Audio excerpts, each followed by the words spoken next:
समद काझी यांची दुर्दैवी जी हत्या झाली त्याला आता जवळजवळ 20 वर्ष होत आलेली आहेत आणि गेली 17 वर्ष या विषयाच्या बाबतीतला कायदेशीर जो प्रक्रियेचा विषय आहे तो चालू आहे, प्रदीर्घ चालू आहे।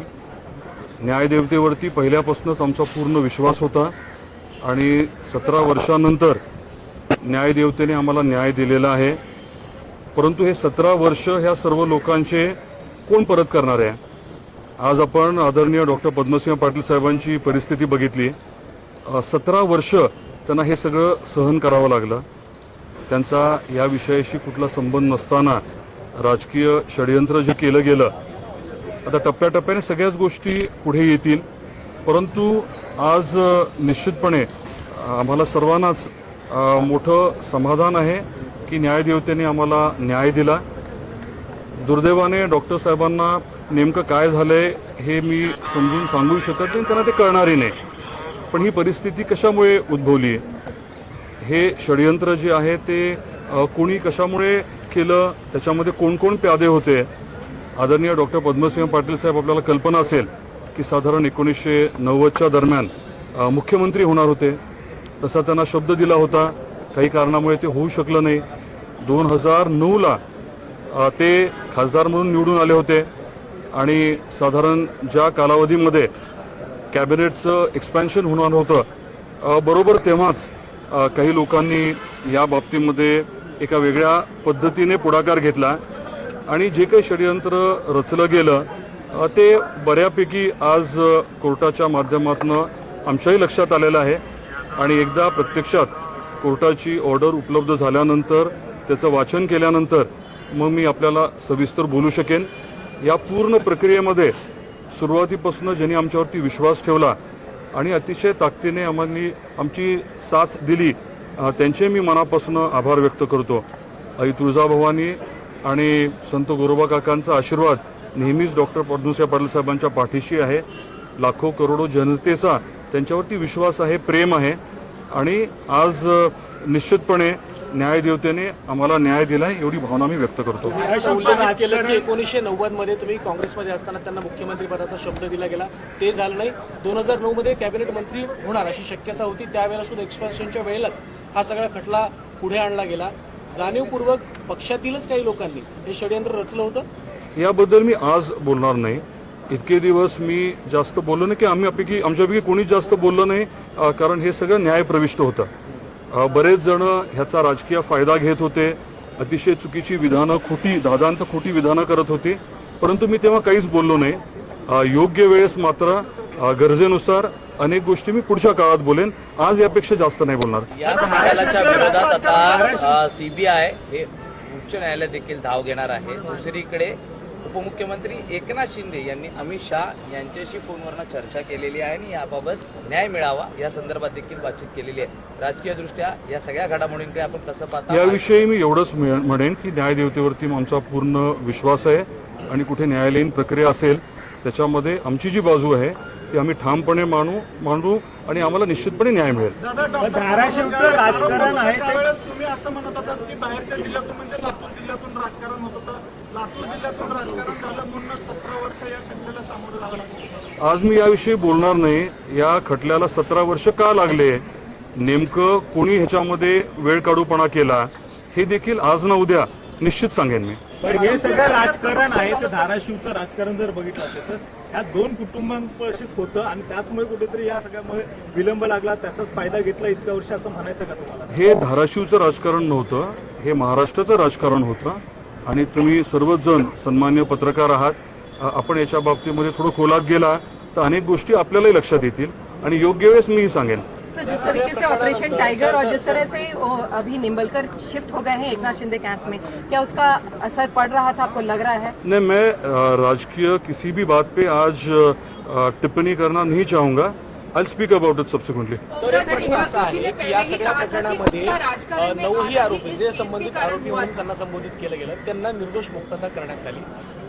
परंतु हा प्रश्न आता विचारला जातोय की या प्रकरणामध्ये जी हत्या झाली, मग ती हत्या नेमकी कोणी केली किंवा आमची मागणी निश्चितपणे ही राहणार आहे की नेमकी हत्या कोणी केली, कोणाकोणाला काही कारणं होती, अनेक गोष्टी ज्या आहेत त्या आज मला बोलायच्या नाहीयेत।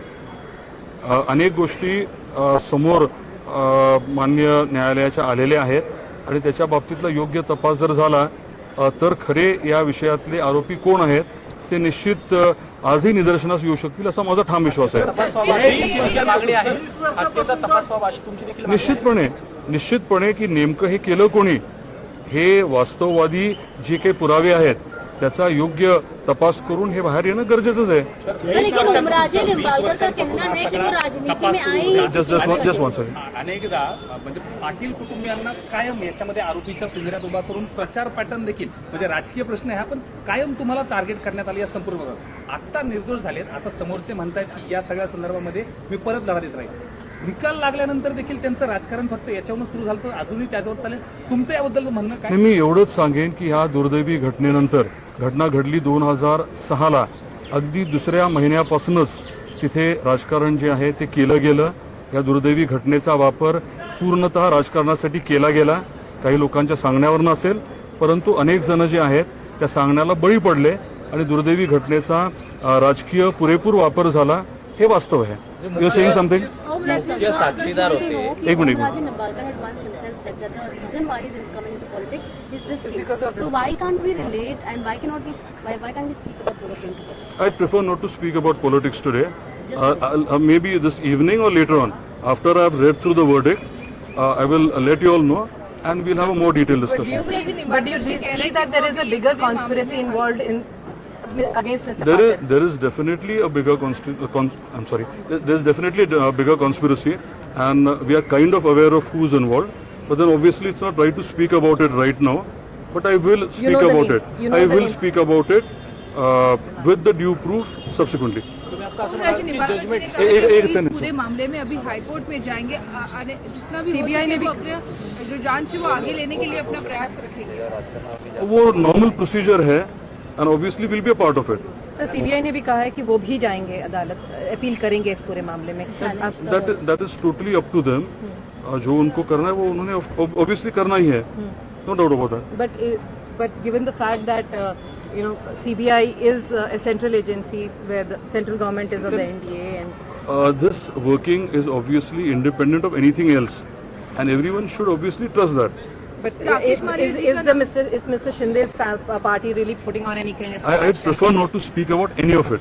राकेश मारिया जी का नाम भी इस केस में वापस एक बार दोहराया गया है. जिस तरीके से ये पूरा जो प्लानिंग किया गया था, जेल की इन्वॉल्वमेंट इसमें क्या थी, किस तरीके से देखा? मैं इसके बारे में थोड़े may be in a day और टू बात करूंगा with a little more proof after having read the verdict. या प्रकरणातील मुख्य साक्षीदार होते. त्यांची साक्ष ज्यावेळी नोंदवण्यात आली त्यावेळी विरोधाभास त्यामध्ये प्रामुख्याने पाहायला मिळाला आणि हा एकच मुख्य धागा होता ज्या आधारावरती ही केस 20 वर्ष या ठिकाणी चालली. त्यात राकेश मारिया यांचं नाव देखील समोर आलं.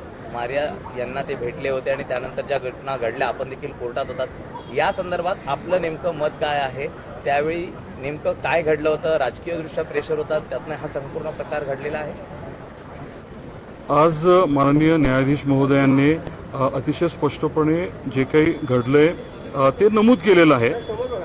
आम्हाला या बाबतीमध्ये इतकंच सांगायचं आहे की एकदा वर्डिक्ट वाचल्यानंतर तुम्हालाही सगळ्या गोष्टी कळणार आहेत, आम्हालाही डिटेलमध्ये कळतील आणि त्याच्यानंतर आपण मला जेव्हा विचाराल तेव्हा मी अजून जास्त तुम्हाला प्रदीर्घ याविषयी बोलेन. म्हणालात की वर्डिक्ट वाजल्याच्या नंतर सविस्तर प्रतिक्रिया दिली जाईल. जे षडयंत्र रचलं गेलं किंवा ज्या मंडळींनी यामध्ये दबाव आणण्याचा प्रयत्न केला त्या संदर्भात सुद्धा तुम्ही भाष्य करणार आहात? मी ठरवेन कधी बोलायचं. हे जे काही षडयंत्र रचलं गेलं, कोणी रचलं, कसं रचलं याची बऱ्यापैकी माहिती मला आहे, परंतु ते कधी सांगायचं आणि पर्याप्त पुरावे उपलब्ध करून द्यायचे ते मी ठरवेन.